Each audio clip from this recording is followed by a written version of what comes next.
मैं हूँ जितेंद्र। यह एक ऐसी योजना थी जिसने जेलर के होश उड़ा दिए हैं। जेल के अंदर का माहौल हर दिन नॉर्मल था। हाल ही में बनी ये जेल इतनी सख्त थी कि किसी का भी भाग पाना लगभग नामुमकिन था।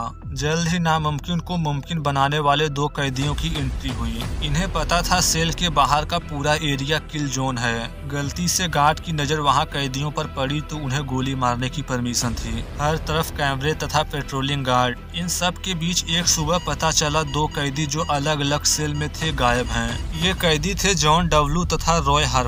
John Woolard and Roy Harper have already been convicted of violent crime. My name is Roy Harper. I was convicted of armed robbery. Because I was a repeat offender, escape was always my priority. Roy Harper, the author of saying I'm escaped prison 3 times. Crimes are so serious and whose behavior is so violent. Story की शुरुआत हुई साल 2000 से। यह है देश America. इसके दक्षिण में है मिसिसिपी स्टेट। यहीं पर था सबसे नोटेरियस जेल मिसिसिपी स्टेट पेनिटेंचरी। कैदियों के लिए यह बहुत भयानक जगह है। यह देश की उन पहली जेलों में से एक थी जहां कैदियों को मौत की सजा के लिए गैस चैम्बर का इस्तेमाल किया जाता था। जंग लगे पाइप, सीवेज का रिसाव, चूहे और कीड़े मकोड़े यहाँ से भागने की चाहत के 1 से अधिक कारण थे। लेकिन जेल की यूनिक डिजाइन इसे मूर्खता भरा प्रयास बना देती है। यहाँ 2500 से अधिक कैदी थे। जेल एक दलदली बाढ़ के मैदान पर स्थित है जहाँ अनबियरेबल गर्मी होती थी। कीचड़ इतना गहरा कि आपके कदम वहीं रुक जाएं और मच्छर इतने बड़े हैं कि वे आपको लगभग उठा ही ले जाएं। वहाँ से भागना बहुत ही मुश्किल था। जमीन बहुत समतल है और पकड़े जाना बहुत आसान। प्रिजनर यूनिट्स कई लेयर वाली एक धारदार फेंसिंग और 24 घंटे घातक स्वचालित हथियारों से लैस आर्म गार्ड द्वारा सुरक्षित की जाती थी। सबसे इन्फॉर्मेस थी सुपर मैक्स यूनिट 32। यह था एक गंदा हिंसक बीमारियों से भरा नरक। यहाँ रेप, चाकू मारने की घटनाएं हुई। लगभग हर रात किसी न किसी को चाकू मारा या घायल किया गया। यहाँ ऐसे लोग हैं जिन्हें मेंटल प्रॉब्लम्स है और ये लगभग अनबियरेबल सिचुएशन पैदा कर देती है।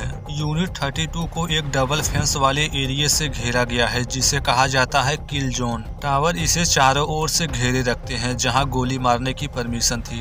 एक हथियारों के साथ पेट्रोलिंग दिन रात बाढ़ के चारों ओर घूमती रहती है। सेल ब्लॉकों की दीवारें प्री कास्ट कंक्रीट से बनी थी। इसका मतलब है कि यूनिट 32 ऐसी जगह है जहां भागने की हिम्मत कोई नहीं करता।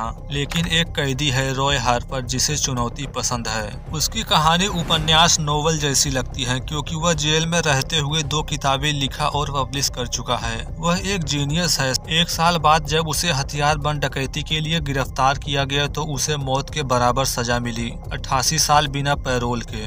8 साल जनरल मैक्सिमम सिक्योरिटी वाली जेल में बिताता है। लेकिन जब 1990 में सुपर मैक्स खुलती है तो उसे सबसे पहले वहां लाया गया। उसके भागने का खतरा बहुत ज्यादा था। यूनिट 32 में कदम रखते ही उसके दिमाग में सबसे ऊपर भागने का ख्याल था। साल 1993 में वह हेक्सो ब्लेड से रास्ता काटकर भागने की कोशिश करता लेकिन पकड़ा जाता है। खिड़की के जाली को पार नहीं कर पाता। उसे भागने से रोकने के लिए सिस्टम उसे अक्सर यूनिट में इधर उधर शिफ्ट करती रहती थी। निराश होकर वह इसे रोकने के लिए कोर्ट में पिटीशन फाइल करता है। तुरंत ही उसे इधर उधर शिफ्ट करना बंद करवा दिया। यह सब सिर्फ भागने की योजना बनाने के लिए किया। यह वक्त था 1 मई साल 2000। आजादी का असली मौका पाने के लिए वह जानता है कि उसे सिर्फ जेल से ही नहीं बल्कि मिसिसिपी राज से भी बाहर निकलना होगा। सबसे पहली बाधा थी अगर वह यहाँ से निकल भी गया तो उसे रोक लेगी डेल्टा, जो मिसिसिपी नदी और याजू नदी के बीच का एक बड़ा मैदान है। वह खिड़की से निकलने और पकड़े न जाने का एक चालाक तरीका सोचता है।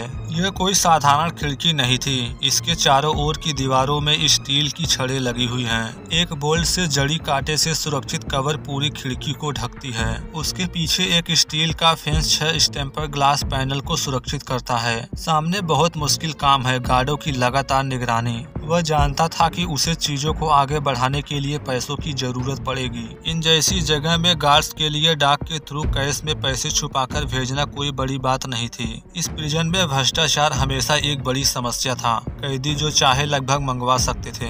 वह हेक्सो ब्लेड के लिए एक गार्ड को एक के लिए $40 देता है। अब उसे लगता है कि वह विंडो फ्रेम को काट सकता है, लेकिन शुरू करने से पहले उसे उस विंडो कवर को हटाना होगा जिसने उसे पहले रोक दिया था। स्क्रू हेड बोल्ट को हटाने के लिए वह गार्ड से एक स्क्रू बिट चुपके से अंदर ले आता है। बिट फिट हो जाता है, लेकिन उसे हैंडल या किसी ऐसे तरीके की जरूरत है जिससे वह बोल्ट के सिरे को घुमा सके। साथ ही यह भी इंश्योर करता है कि 20 फीट दूर खड़ा गार्ड जो उसकी हर हरकत पर नजर रख रहा है उसे ये सब करते हुए न देख ले। गार्ड की आर में ऊपर लगी लाइट फिटिंग को देखता है। उसके दिमाग में एक आइडिया आया। लाइट फिटिंग से 2 एंगल आयरन के टुकड़े तोड़ता है जो नरम स्टील के बने थे, मोड़कर एक लंबा हैंडल बना लेता है। उसका जुआड़ू बोल्ट रिमूवर काम करता है। आखिरकार उसने पता लगा लिया है कि खिड़की का कवर कैसे हटाया जाए और अब अगले कदम की ओर बढ़ सकता था, फ्रेम को काटना। लेकिन तभी अचानक सब कुछ गड़बड़ हो जाता है। सेल में एंट्री हुई एक नए कैदी की, जॉन वुडलैंड। वह था उसी सेल के बगल में। वह एक हत्यारा और फरार होने में माहिर था। उसके बगल में रहने आ जाने से उसकी सारी योजनाएं और उसके टूल्स अब यूं ही खिड़की के बाहर फेंके जा सकते थे। हाफर उस कैदी की पहचान जानता था। उसने पहले ही जेल से भागने की कोशिश की है। खतरनाक और अनएक्सपेक्टेड है और उसके पास उससे भी बुरा भागने की आदत थी। अब हाफर कुछ चालाकी करने का फैसला करता है। वह उसे अपने प्लान में शामिल करना चाहता था। उससे ज्यादा खुलकर बातें कर सकता है जब कैदी को रोज 1 घंटे के लिए यार्ड में जाने दिया जाता है। 3032 नंबर के सेल में बंद कैदी दिन में केवल 1 घंटे के लिए अपने सेल से बाहर निकल सकते थे, वह भी एक्सरसाइज यार्ड के लिए या फिर नहाने के लिए। यार्ड के दौरान बातचीत करना संभव है। बातें करना शुरू किया। उन्होंने तय किया कि हम अपनी कोशिशें मिलाकर काम करेंगे। हालांकि 2 लोगों की टीम के पकड़े जाने का खतरा बढ़ जाता है, लेकिन फिर भी ये बेहतर था। वे बाहर निकलने में कामयाब हो जाते हैं तो दोनों एक साथ रहकर एक दूसरे के बहुत काम आ सकते थे। वे हर दिन यार्ड में मिलते और अपनी योजना बनाते थे। पहला स्टेप था खिड़की से बाहर निकलना। दूसरा स्टेप है जेल की यार्ड को पार करना और बाहरी फेंस के पार जाना, जबकि तीसरा तथा आखिरी स्टेज होगा डेल्टा से बाहर निकलना और मिसिसिपी राज से बाहर जाना। यहाँ खासकर यार्ड को पार करने के लिए जब वे अपनी खिड़की से बाहर निकलेंगे तो सी ब्लैक के साथ चलने वाली परछाई से रेंगते हुए आगे बढ़ेंगे। इसके बाद 50 फीट चौड़े खुले यार्ड का सामना करना होगा, जिसे गार्ड टावरों या फ्लड लाइट से निगरानी की जाती है। अगर उन्हें देखा नहीं गया तो वे किल जोन में पहुंच जाएंगे। यह डबल रेजर वायर फेंस होगी जिससे उन्हें हेक्सो ब्लेड से काटना पड़ेगा। बाड़ों को पार कर लेते हैं तो उन्हें बस यही दुआ करनी होगी कि पैरामीटर पर निगरानी कर रही कोई गाड़ी वहां से न गुजरे। उसे अपनी सेल में कमजोरी ढूंढने और बाहर निकलने का रास्ता खोजने में काफी समय लग गया।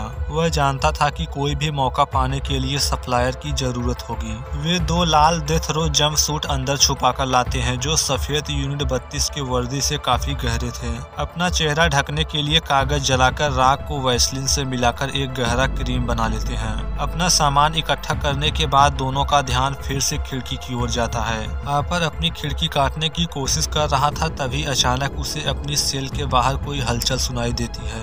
यह वार्डन था जो अपनी निगरानी पर निकला है। खिड़की का कवर दीवार के सहारे रखा गया था और उसके हाथ में था हेक्सास ब्लेड। उसके रंगे हाथों पकड़े जाने की पूरी संभावना थी। वार्डन उसके सामने खड़ा हो जाता है। उम्मीद करता है उसका ध्यान उसी पर बना रहे, बजाय इसके कि वह देख ले कि खिड़की ढकने वाली चीज ही गायब है। किस्मत से वार्डन का ध्यान दूसरे शोर मचाने वाले कैदियों की ओर भटक गया और वह बस आगे बढ़ गया। अगले दिन दोनों कैदी फिर से उसी काम में लग जाते हैं, लेकिन इस बार वे अनएक्सपेक्टेड प्रॉब्लम में फंस गए। एहसास होता है न सिर्फ खिड़की के फ्रेम बल्कि खिड़की के लोअर को जगह पर रखने वाला मैकेनिज्म भी मजबूत काटने से सुरक्षित स्टील से बना है। इस छोटे ब्लेड से काटना लगभग नामुमकिन था, लेकिन वह बेहद जिद्दी होता है। वह देखता है कि खिड़की में मजबूत स्टील लगी है। उसने खिड़की के नीचे वाले इस धातु के बॉक्स को हेक्सास से काटना शुरू किया। जल्द ही सफल हो जाता है। बॉक्स का ऊपरी हिस्सा उठाकर एक कंट्रोल बॉक्स तक पहुंचता है जो खिड़की के लोअर को रिलीज करता है, फिर ऊपर का हिस्सा वापस बंद कर देता है। जैसे ये मैकेनिज्म रिलीज होता है, खिड़की के लोअर को बिना कट प्रूफ फ्रेम को काटे ही निकाला जा सकता था। पहला स्टेज पूरा हो चुका था। कट के निशान छिपाने के लिए किचन से लाई गई कॉफी क्रीम लाया जिसका रंग खिड़की जैसा ही था। फाइनली वक्त आ चुका था 28 मई। गर्मी भरी रात में दोनों तैयार थे, लेकिन उनके प्लान को सफल होने के लिए बिल्कुल एक ही समय पर अपने सेल से बाहर निकलना होगा। वे आधी रात तक आखिरी सेल जांच तक इंतजार करते हैं। तय किए गए समय पर अपनी सेल्स पर चादरें डालते हैं, फिर खिड़की को खोलते हैं। दूसरा कदम अपनी डेथ रो जंप सूट पहनते हैं और अपने बिस्तर पर एक डमी तैयार करते हैं ताकि कोई देखे तो उन्हें लगे कि वे बिस्तर पर ही हैं। आखिरकार तीसरा कदम, वे अपनी चादरों से बंधी रस्सियों और सामानों को खिड़की से बाहर फेंकते हैं। दोनों के एक साथ होने के बाद अब निकलने का समय था। बाहर निकलने के बाद सबसे पहले वे अपने निशान छुपाएं। चादरों में एक रस्सी बांधी। इन्होंने कुछ ऐसा मैकेनिज्म तैयार किया था कि एक ही रस्सी के खींचने पर अंदर ऑटोमेटिक बिस्तर कंबल से ढक जाता तथा जिस खिड़की से बाहर निकल रहे थे उस पर तौलिया लग जाता। वे अपने चेहरे पर एक पेस्ट लगाते हैं जिसे हॉपर ने तैयार किया था। सब कुछ योजना के अकॉर्डिंग चल रहा था, लेकिन सबसे बड़ी परीक्षा जेल के यार्ड में है, जहाँ कैमरे, पेट्रोलिंग और एक बंदूक वाला टावर एक ही पल में उनकी किस्मत को सील कर सकते थे। सेल ब्लॉक से सटी हुई परछाई के आड़ में रेंगते हुए आगे बढ़े। वे तब तक रेंगते रहे जब तक कि फेंस तक नहीं पहुंच गए। भीतरी और बाहरी बाड़ के बीच एक किल जोन था। वहां दिखे तो टावर गार्ड को गोली मारने की परमिशन थी। चेन लिंक को काटना शुरू किए। गार्ड टावर उन्हें नहीं देख पाता। फेंस को काटकर आगे बढ़ गए। वे दूसरी फेंस काटना शुरू ही किए थे कि अचानक तेज रोशनी गोलाकार रेजर वायर से होकर उन पर पड़ती है। वे देख सकते थे एक आदमी आया, उसने गाड़ी तेज की और आगे निकल गया। उन्हें देख नहीं पाया। अब तक आखिरी फेंस के तारों को काट चुके थे। अंधेरे में रेंगते हुए बाहर निकले। अब इतनी दूर जा चुके थे कि उन्हें देखा नहीं जा सकता, पर अभी भी आजादी पूरी नहीं है। अब वे प्लान के तीसरे स्टेज में थे। डेल्टा से बाहर निकलना और मिसिसिपी राज से जितना दूर हो सके जाना। सुबह होते ही दोनों कई घंटों से गर्म तथा स्लेटरी मिसिसिपी डेल्टा में पैदल चल रहे हैं। यहाँ उनके पकड़े जाने की संभावना सबसे ज्यादा थी। काफी समय तक झाड़ियों में छुपे रहे। वास्तव में जितना सोचा गया था उनके पास ज्यादा समय था। नकली पुतला काम कर जाता है और गार्ड को सूरज निकलने के काफी बाद तक नहीं पता चला कि वे जा चुके हैं। लगभग 12 घंटे बाद पता चलता है दोनों नहीं है सेल में, क्योंकि उन्होंने देखा कि कई घंटों से वे खाना नहीं खाए हैं। एक कैदी जो खाना पहुंचाता था उसने ही स्टाफ को बताया कि कुछ गड़बड़ है। जैसे ये पता चलता है जेल को पूरी तरह लॉकडाउन में कर दिया गया। देर से पता चलने से दोनों को पकड़ना और मुश्किल हो गया। जेल से भागने के पहले 24 घंटे बेहद अहम होते हैं, क्योंकि ज्यादातर लोग जो जेल से भागते हैं वे इसी समय के भीतर पकड़े जाते थे। पूरे संयुक्त राज्य अमेरिका के सभी FBI ऑफिसर्स को सूचना दी गई, जबकि दोनों कैदी पूरी तरह सुरक्षित नहीं हैं। एक उमस भरे कीचड़ भरे डेल्टा में फंसे हुए हैं, इंतजार कर रहे हैं रात होने का। तापमान लगभग 100 डिग्री फ़ारेनहाइट था। हर जगह मच्छर ही मच्छर थे। पेड़ों के टहनियों का इस्तेमाल उन्हें दूर रखने के लिए किया। मच्छरों की भनभनाहट के बीच आवाज सुनते हैं। एक सर्च टीम आसपास के इलाके में है। आखिरकार आवाजें धीमी पड़ जाती हैं। इसी तरह एक हफ्ते तक छिपे रहे और पार करते रहे डेल्टा। अपने बैकपैक में लाए थोड़े से साफ पानी और खाने से खुद को जिंदा रख रहे थे। वे मिसिसिपी के एक छोटे शहर वेब गए। एक घर ढूंढा और बाहर जाकर छिप गए। उस घर को देख रहे थे। आज संडे था। समय था चर्च का। एक बूढ़ा कपल अपनी कार में बैठने के लिए बाहर निकला। जब तक वह कपल चर्च से लौटकर नहीं आता वे उनके घर में घुस जाते हैं। भूख से मर रहे थे तो उन्होंने फ्रिज और अलमारी खोलकर जी भर का खाया। फिर उन्होंने चोरी किए हुए कपड़े पहन लिए। तभी उन्होंने कुछ ऐसा देखा जो उनकी सारी योजना बदल देने वाली थी। हथियारों का जखीरा मिला, पिस्तौल, शॉटगन तथा गोलियां मिली। इंतजार के बाद जब कपल वापस लौटे तो दोनों घर के कोनों में छुप गए। आज था 4 जुलाई। दोनों शॉटगन लिए उनके आने का इंतजार कर रहे हैं। गन पॉइंट पर लेते ही कहा, हम आपको नुकसान नहीं पहुंचाएंगे, उन्हें सिर्फ कार चाहिए। चाबी लेकर दोनों बात दिए। कार मिलने से जेल ब्रेक के सफर को और आसान बना दिया। उन्होंने वह कर दिखाया जो जेल से भागे अधिकांश लोग नहीं कर पाते हैं। मिसिसिपी राज्य से तेजी से निकल गए। डेल्टा से बाहर और मिसिसिपी अब उनके रियर व्यू मिरर में था। अब उन्हें बस गायब हो जाना है। शुरुआत के लिए पुलिस कुछ घंटों बाद जब बुजुर्ग कपल को बचाती है तो उन्हें ठीक ठीक पता चलता है कि किस कार की तलाशी करनी है। एक अलर्ट जारी किया गया, जो भी उन्हें देखे सूचित करें। दोनों फरार लोग पार्चमैन से उत्तर की ओर बढ़ते हैं और वेस्ट वर्जीनिया जाते हैं। अब जब कई राज्यों की पुलिस उनका पीछा कर रही है उन्हें एहसास होता है कि उन्हें गाड़ी बदलनी नहीं होगी। मॉडल की पार्किंग में वे अनजान कस्टमर पर हमला कर उनकी वैन चुरा लेते हैं। एक कदम आगे सोचते हुए दोनों भूरे रंग की वैन को नीला रंग देते हैं और उस पर नंबर प्लेट लगा देते हैं ताकि वह दूसरी गाड़ी लगे। वे पश्चिम की ओर इंडियाना राज्य में इंटर करते हैं, लेकिन यहाँ से उनका ऑर्डर सिटी उनके लिए मुसीबत बनने लगता है। वे तेज गति से गाड़ी चलाते हुए पकड़े जाने ही वाले हैं। आज था भागने का 16वां दिन। बचने के लिए वे ऑफिसर्स पर गोली चलाई, लेकिन निशाना चूक गया और वह खुद गिर गया। ऑफिसर्स पीछा नहीं छोड़ते और डैश कैम पर वीडियो रिकॉर्ड जारी था। स्पाइक से भरे टायर डिफ्लेक्टिंग डिवाइस की मदद से ऑफिसर्स ने वैन के टायर फोड़ दिए।